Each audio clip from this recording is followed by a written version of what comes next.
अस्सलाम वालेकुम एवरीवन, कैसे हैं आप सब। उम्मीद है आप सब ठीक ठाक होंगे। Welcome back to my channel. तो आज हम ये खूबसूरत सा पर्पल आइज मेकअप क्रिएट करेंगे। इसको क्रिएट करने के लिए सबसे पहले मैं कंसीलर लिया है। कंसीलर अप्लाई करूँगी अपनी पूरी आइज़ के ऊपर। आप लोग भी कंसीलर जो भी आप यूज़ करती हैं वो अच्छी तरह से अप्लाई करें। लाइट शेड का कंसीलर हमेशा अपनी आइज़ के ऊपर अप्लाई किया करें ताकि जो हमारे आई शेड है ना वो अच्छे से प्रोमिनेंट हो। और अगर आप लोगों के डार्क सर्कल्स हैं तो पहले अपने डार्क सर्कल्स को हाइड करें, कलर करेक्ट करें और फिर कंसीलर अप्लाई करें और फिर जो है ना अपना आइज मेकअप किया करें। इस तरह से आपका जो आइज मेकअप है ना बहुत ही खूबसूरत होता है, ठीक है। और आई शेड जो है ना वो अच्छे से प्रोमिनेंट होते हैं, ठीक है। इसको हम कर लेंगे सेट। लूज़ पाउडर मैंने लिया है यार्डले का, ब्यूटी ब्लेंडर के ऊपर मैंने लिया है और इसके साथ मैं इसको अच्छे से सेट कर लूँगी, ठीक है। ये थोड़ा सा लूज़ पाउडर मेरा से गिर गया था इसलिए मेरे हैंड पे भी लगा हुआ है। और ये जी स्टीला के ग्लिटर्स मुझे स्पेशल पे लगे हुए थे, मुझे अच्छे सस्ते मिल गए थे। बट ये हुआ कि ये जब मैं घर आई तो मैंने जब इनको देखा, यहाँ पे अप्लाई करके मैंने देखा तो ये कुछ अच्छे नहीं थे, कुछ ड्राई हुए थे और कुछ सही थे। बट मैंने फिर भी इसको जो है ना अपनी लिड के ऊपर अप्लाई कर लिया, ठीक है। जिस लिड के ऊपर अप्लाई करूँगी पूरी आइज़ पे अप्लाई नहीं करूँगी। आप लोग भी इस कलर का कोई भी शिमर शेड ले लें और इसको जो है ना अपने आई लिड के ऊपर अप्लाई कर लें। अच्छे तरीके से पूरी लिड के ऊपर अप्लाई करेंगे, ठीक है। ये बहुत ज़्यादा ड्राई और बाद में इतना बुरा उतरा ना कि मुझे आई शेडो अप्लाई करना पड़ ही गया, इसलिए आप लोग डायरेक्ट जो है ना आई शेडो अप्लाई करें। और ये जो मेरे पास नेक की आई शेडो पैलेट है, इसमें से मैं डार्क पर्पल कलर लूँगी ब्लेंडिंग ब्रश के ऊपर, ठीक है। इसको हम डस्ट आउट करके अच्छे से और फिर अप्लाई करेंगे अपनी आइज़ के ऊपर ताकि हमारा आई शेडो जो है ना वो नीचे ना गिरे, ठीक है। इसलिए आप लोग जब भी आई शेडो लें तो उसको डस्ट आउट करके और फिर अपनी आइज़ के ऊपर अप्लाई करें, ठीक है। ये मैंने आउटर कॉर्नर पे अप्लाई किया है। इसको मैं आउटर कॉर्नर पे अप्लाई करके आहिस्ता आहिस्ता करके फिर इसके अंदर तक अप्लाई करूँगी, ठीक है।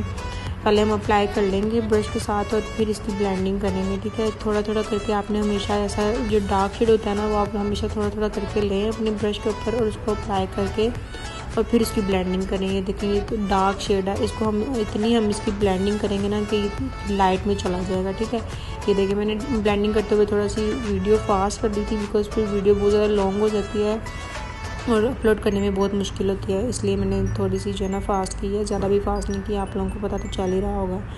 आप लोग देख सकते हैं कि मैंने जो है ना आउटर कॉर्नर पे अप्लाई किया था और उसी कॉर्नर से मैंने इसको थोड़ा सा बाहर निकाला और क्रीज के अंदर मैंने इसको अच्छे से फिल किया और बोन तक जो है ना वो लेकर गई हूँ मैं इसको इस शेड को। और ये देखेगा कितना लाइट में चला गया, इतनी हमने ब्लेंडिंग की है इसकी, ठीक है। ब्लेंडिंग में ज़रा टाइम लगता है, ब्लेंडिंग आप जितने अच्छे तरीके से करेंगे ना उतना अच्छा आपका आइज मेकअप होगा, ठीक है।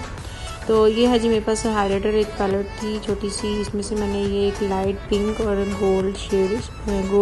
सिल्वर शेड था। ये थोड़ा सा इन दोनों को मैंने मिक्स करके और अपनी ब्रो बोन पे लगाया है, ठीक है।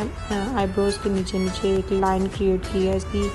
इसकी इतनी ज़्यादा जो है ना कवरेज नहीं है, बहुत लाइट सा एक शीन सा देता है बट वो एक बहुत ज़्यादा डार्क जो है ना वो नहीं है, ये नॉर्मल सा है, बस एक ग्लिटर सा देता है इसमें, वो ज़्यादा एक लाइन जो पड़ जाती है ना वैसे नहीं है ये, ठीक है। तो ये मैंने उसकी लाइन को फिनिशिंग देने के लिए मैंने दोबारा से उस ब्लेंडिंग ब्रश के ऊपर वो शेड लिया और उसको मैंने वहाँ पे ब्लेंड कर दिया। और यहाँ पे देखें जी ये हमारा ग्लिटर उतर गया था और फिर मैंने वहाँ पे जो है ना उसी कलर का शिमर शेड अप्लाई किया था। आप लोगों के पास कोई भी पैलेट हो जिसमें ऐसा कलर हो, शिमर शेड हो, आप लोग वहाँ यहाँ पे अप्लाई कर लें, ठीक है। और इस तरह का शिमर शेड जब भी आप अप्लाई करें या तो आप फिंगर के साथ अप्लाई करें या फिर इस तरह के पफी ब्रश के साथ अप्लाई करें, ठीक है। इससे ये है कि अच्छे से अप्लाई हो जाता है। अगर हम किसी दूसरे ब्रश के साथ अप्लाई करते हैं ना तो उसके साथ ये अच्छे से अप्लाई नहीं हो पाते, ठीक है। इसलिए अगर आप फिंगर यूज़ करें तो फिंगर से भी आपका ये अच्छे से अप्लाई होगा। और फिंगर नहीं यूज़ करना चाह रहे तो इस तरह का पफी ब्रश लें और इसके साथ अप्लाई करें, ठीक है। अब ये उस देने के लिए मैंने इसको फ्लैट ब्रश के ऊपर लिया है और आउटर कॉर्नर पे हम जो है ना इसको अप्लाई करेंगे। ज़रा बाहर नहीं निकालेंगे, अंदर रहकर ही जो है ना जहाँ पे हमारी आइज़ फिनिश हो रही है ना वहाँ पे ही जस्ट हम इसको आउटर कॉर्नर पे अप्लाई करेंगे, ठीक है। लिड के अंदर रह के अपने अप्लाई करना है, बोन के ऊपर नहीं लेकर जाना है इसको, जस्ट अंदर अंदर ही अप्लाई करना है इस तरह से जैसे मैं अप्लाई कर रही हूँ, ठीक है। बोन के ऊपर अगर हम इसको ले जाएंगे तो ये अच्छा नहीं लगेगा, ठीक है। ये यहीं पे हमने इसको जस्ट हल्का सा स्मोकी टच देने के लिए इसको अप्लाई किया है, ठीक है। ये मैंने एक फ्लैट ब्रश लिया, उसके साथ मैं इसको अप्लाई कर रही हूँ। इसकी ब्लेंडिंग हम बाद में करेंगे। ये देखें जी, इस तरह से आप लोगों ने एक लाइन क्रिएट करनी है अपनी क्रीज़ के अंदर, इसलिए ही मैंने ये फ्लैट ब्रश का यूज़ किया था, बिकॉज मैंने एक ये लाइन क्रिएट करनी थी, ठीक है।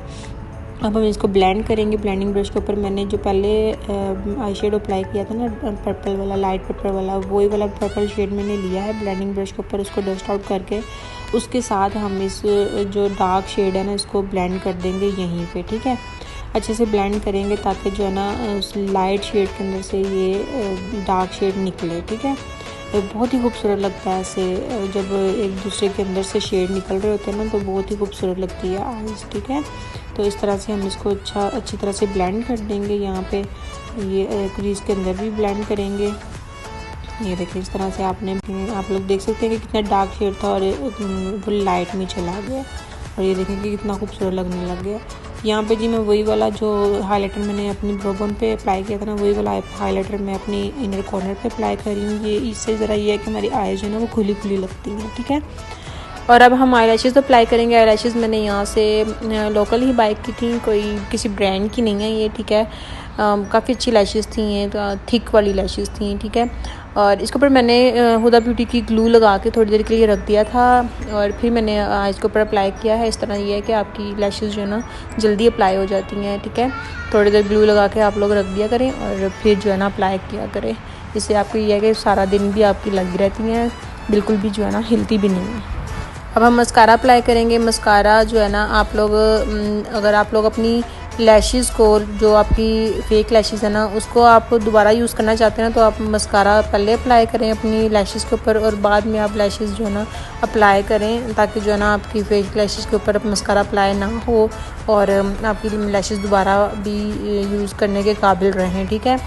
और ग्लू जब भी आप लोग यूज़ करें तो ग्लू जो है ना ज़्यादा भर भर कर ना लगाएं, ताकि जो है ना हमारी जो टेप होती है ना लैशेज़ की, उसके ऊपर जब ग्लू भर भर के लग जाती है ना, तो फिर वो दोबारा लगने के काबिल नहीं रहती हैं, वो भर जाती है ग्लू के साथ। और वो फिर यहाँ आपका मस्कारा, यहाँ आपका शेड फैल जाए तो आप लोग एक कंसीलर का थोड़ा सा ड्रॉप लगाएं वहाँ पे, और वहाँ पे उसको ब्लेंड कर दें अच्छे तरीके से, और देखें कि हमारा लाइनर वहाँ से कितना अच्छा जो है ना वो क्लीन हो चुका है, ठीक है। और यहाँ पे मैं इनर आइज़ पे जो मैंने ऊपर लाइट शेड यूज़ किया था ना पर्पल वाला, वो वाला मैं शेड लिया है मैंने, और मैं उसको अप्लाई कर रही हूँ अपने इनर आइज़ पे। यहाँ पे अगर आपने स्मोकी टच देना तो आप लोग, जो मैंने स्मोकी टच देने के लिए डार्क शेड यूज़ किया था ना, वो वाला इसके साथ अप्लाई करके और उसको इसके साथ ब्लेंड कर सकते हैं, ठीक है। उससे आपको स्मोकी टच मिल जाएगा, ठीक है।